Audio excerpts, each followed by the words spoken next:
In today's video, we will see how to obtain a report of application external IDs using the Okta Apps collection in Postman.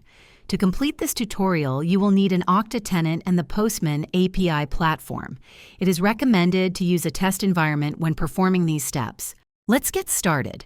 First, navigate to the Okta Postman collection page and click on the Run in Postman button next to the Apps collection. This will open Postman and ask which workspace to import the collection to. Choose a workspace and click the Import button.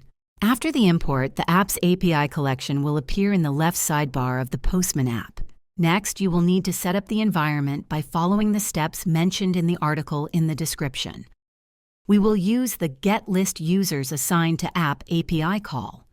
Prepare the Get List Users Assigned to App API call by copying and pasting the appId from the Okta admin console. Then click on Send. The response received will be a 200 OK along with all the data. Next, click on Save Response to a file.